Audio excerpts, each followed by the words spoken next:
Bismillahirrahmanirrahim.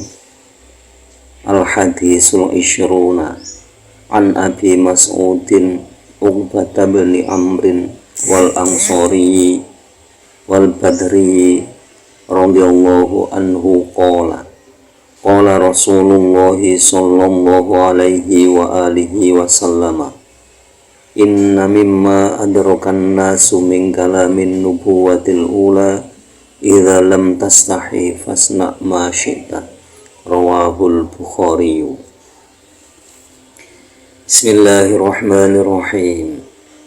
Al-hadisul isyruna utawi iki ku hadis kang kaping 20. An Abi Mas'udin kacerita saking Abi Mas'ud.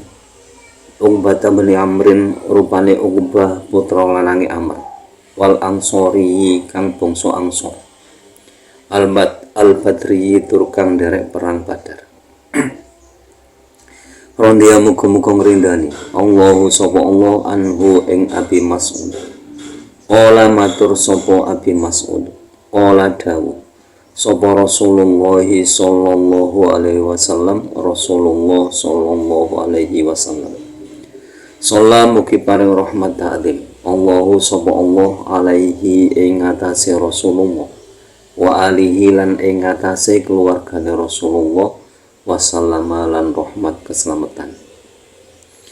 Rupane dawuh inna mimma adrakan nasu ila akhirih. Inna mimma sak temene iku setengah saking perkara adroka kang padha weruh sapa annasu menungso min kalamin nubuwati saking kalam kenabian al-ula kang awitan. Apa idza lam tastahi,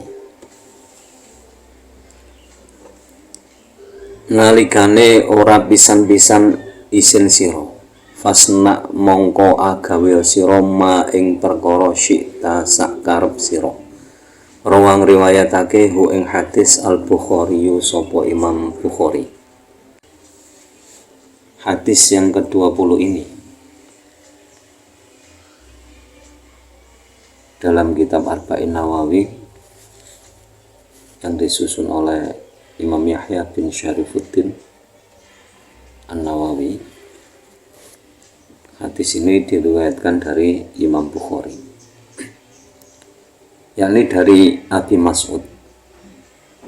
Abi Mas'ud itu nama kunyah, nama aslinya adalah Uqbah bin Amr Al-Ansari, berarti nih golongan Ansor, berarti orang Madinah. Al-Badri ahli Badar, ahli perang Badar. Jadi Abi Mas'ud ini termasuk salah satu pahlawan perang Badar. Jadi kenapa kok disebut Al-Badri? Karena sahabat-sahabat dulu yang ikut perang Badar itu berarti sahabat-sahabat pilihan. Rondia muga-muga ngrindani Allah sapa Allah anhu ing Abi Mas'ud. Jadi Abi Mas'ud berkata bahwa Rasulullah sallallahu alaihi wasallam bersabda. Yang isi sabdanya adalah sebagian yang perlu diketahui oleh manusia dari kalam kenabian yang pertama adalah idza lam tastahi fasna ma syi'ta. Apabila kamu sekali-kali tidak malu terhadap sebuah hal, maka lakukanlah hal itu. Jadi apabila tidak ada rasa malu, baik malu kepada Allah atau malu kepada makhluk, maka lakukanlah hal itu. Jadi masyita itu sakarepmu. Cara basa Jawane sakarepmu. Hadis ini menunjukkan bahwa melakukan sesuatu hal yang ibahah atau yang mubah, yang boleh, yang tidak ada dasar keharumannya dalam Al-Quran maupun hadis, berarti hal itu boleh dilakukan. Asal pertimbangannya, kalau kita melakukan hal itu tidak merasa malu. Jadi ukurannya itu hati. Jadi ada enggak dalam hati kita itu keraguan dalam melakukan hal itu? Ada nggak kira-kira kalau dilakukan itu timbul rasa malu? Karena biasanya umumnya orang-orang yang hatinya bersih itu kalau melakukan dosa itu biasanya malu. Kelihatan orang yang malu, apa lebih-lebih kepada Allah Subhanahu wa Ta'ala.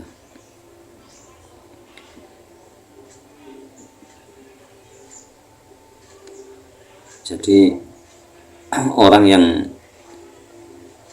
imannya kuat, nalurinya kuat, sifat insanianya, jadi sifat sejati insanianya kuat, itu pertimbangan melakukan sesuatu itu lebih besar.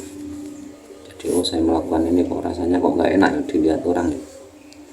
Saya melakukan ini kok nggak enak ya, sepertinya kok halal tapi kok nggak enak rasanya. Itu ada pertimbangan seperti itu. Nah, kalau ada pertimbangan seperti itu jangan dilakukan. Tapi kalau misalkan hal itu tidak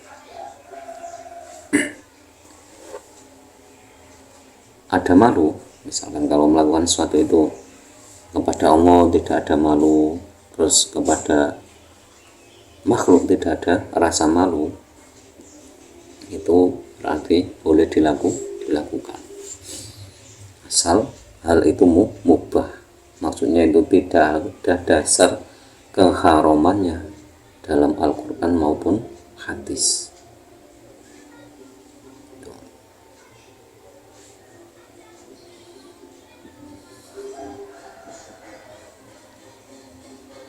Jadi fasna ma syi'ta. Jadi sekali lagi, jadi sesuatu yang tidak ada dasar larangannya dalam syariat agama, maka hal itu dianggap mubah. Dan mubah itu dilakukan itu kira-kira malu nggak kita melakukan itu di hadapan orang? Kalau malu ya jangan dilakukan. Jadi terkadang benturan dengan adab.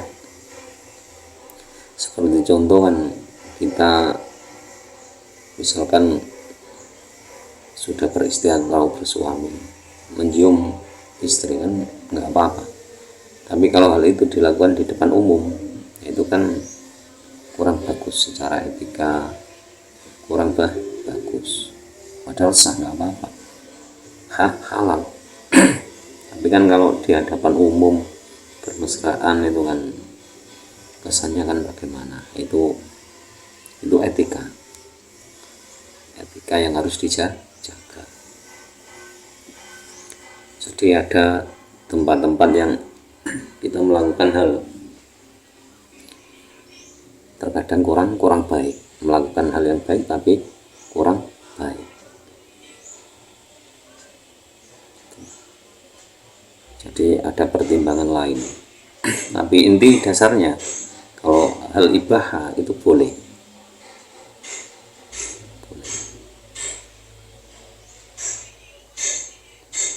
Jadi semoga